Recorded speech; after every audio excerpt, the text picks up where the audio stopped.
Tonton video ini sampai selesai agar Anda tidak gagal paham.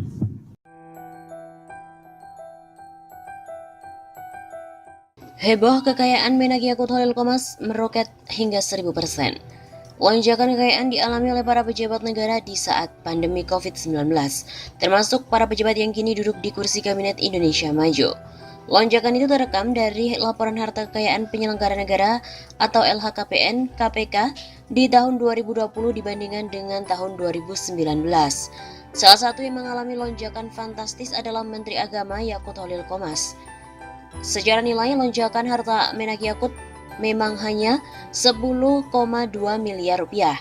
Namun secara persentase, angka lonjakan ini adalah 1091% atau 10 kali lipat. Ini lantaran harta yang dilaporkan Gus Yakut per 31 Desember 2018 hanyalah senilai 936,3 juta rupiah. Atau kurang lebih, hal itu kurang dari 1 miliar rupiah. Sementara per 31 Desember 2020, laporan harta kekayaannya meningkat menjadi 11,1 miliar rupiah. Pada LHKPN 2018, harta yang dimiliki oleh Yakut sendiri terdiri dari harta, tanah, dan bangunan seluas 573 per 56 meter persegi di kabupaten atau kota Rembang, hasil sendiri yaitu sebesar 47 juta rupiah. Selanjutnya, harta alat transportasi dan mesin senilai 882 juta rupiah, terdiri dari mobil Mazda Biante minibus tahun 2014 dari hasil sendiri, seharga 400 juta rupiah, dan mobil Mazda CX-5 minibus tahun 2015 seharga 482 juta rupiah. Kemudian harta bergerak lainnya senilai 1,5 juta rupiah, kas dan setara kas senilai 5,8 juta rupiah. Dalam LHKPN 2018 yang telah dinyatakan lengkap berdasarkan verifikasi, pada 3 Juli 2019, Gus Yakut tercatat tidak memiliki utang, harta surat berharga, dan harta lainnya. Sehingga total harta yang dimiliki Yakut per 31 Desember 2018 yaitu sebesar 936 juta rupiah. Kemudian pada LHKPN 2020 terjadi kenaikan pada harta tanah dan bangunan, alat transportasi, dan harta bergerak lainnya. Harta tanah dan bangunan yang dimiliki Yakut senilai 9,3 miliar rupiah yang terdiri dari tanah dan bangunan seluas 573 per 56 meter persegi di Kabupaten Rembang, hasil sendiri seharga 1,7 miliar rupiah. Tanah seluas 560 meter persegi di Kabupaten atau Kota Rembang, hasil sendiri seharga 650 juta rupiah. Tanah dan bangunan seluas 163 meter persegi di Kota Jakarta Timur, hasil sendiri seharga 4,5 miliar rupiah.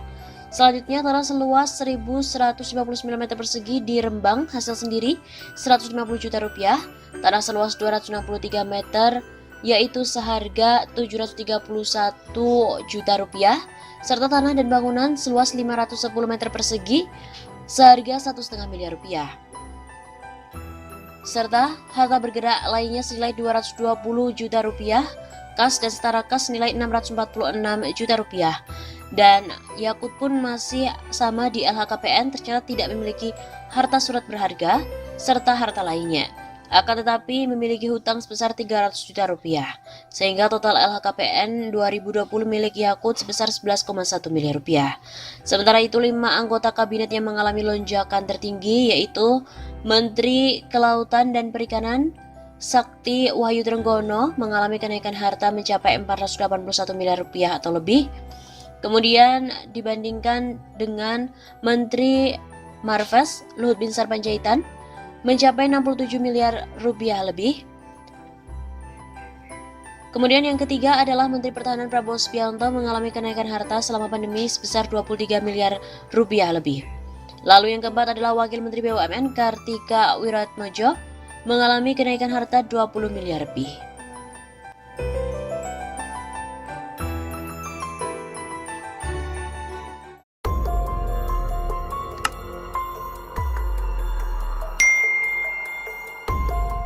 Dugaan korupsi dana haji, KPK harus panggil dan juga periksa Yakut Holil Qomas serta Anggito Abimanyu.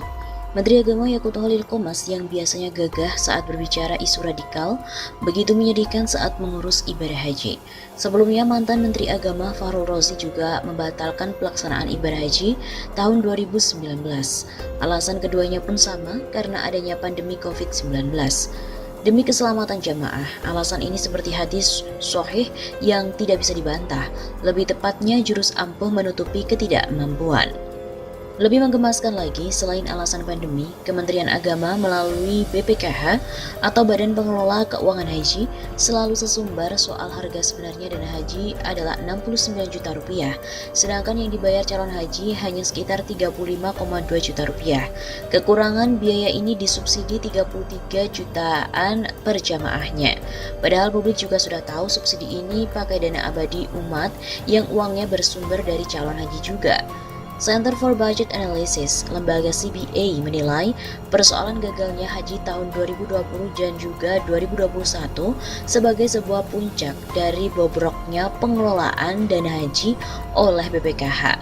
Mulai dari masalah transparansi, pemborosan anggaran karena program dan kegiatan yang dilaksanakan oleh pegawai BPKH tidak sesuai dengan aturan, bahkan adanya dugaan korupsi. Berikut ini adalah penjelasan CBA terkait persoalan pengelolaan dana haji oleh BPKH.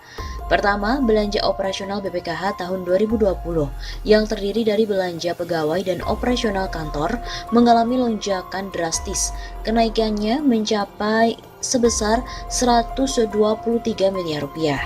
Sebelumnya, tahun 2019, belanja operasional menghabiskan anggaran 167,4 miliar rupiah dan tahun 2020 anggaran yang dihabiskan mencapai 291,4 miliar rupiah. Belanja pegawai dan belanja operasional kantor naik drastis dan hal ini cukup janggal mengingat dalam 2 tahun ini tidak ada jamaah haji yang diberangkatkan.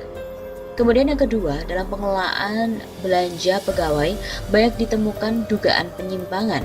Contohnya iuran BPJS Kesehatan dan Ketenagakerjaan bagi pegawai BPKH yang seharusnya diambil dari BPKH dan pegawai, pada praktiknya seluruh biaya diambil dari kas BPKH. Ini sama saja pihak BPKH seenaknya memakai duit jamaah yang diamanahkan dan melanggar aturan perundang-undangan soal pembayaran iuran BPJS Kesehatan dan Ketenagakerjaan.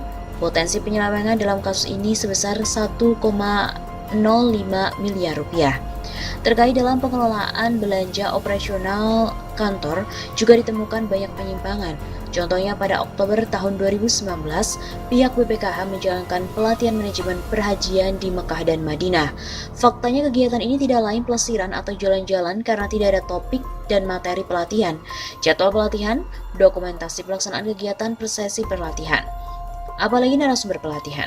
Hal ini semakin diperjelas dengan pelaksanaan kegiatan oleh PT AG yang bekerja di jasa perjalanan. Koordinator CBA Jajang Nurjaman mengatakan, akibatnya potensi dana umat yang disalahgunakan BPKH terkait dana operasional kantor sebesar 493 juta rupiah.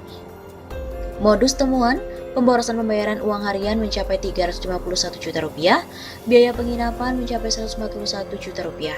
Markup karena biaya tidak sesuai. Berdasarkan temuan tadi, lembaga CBA meminta Presiden Jokowi untuk segera mengevaluasi kinerja Menteri Yakut Khalil Qomas serta Anggito Abimanyu.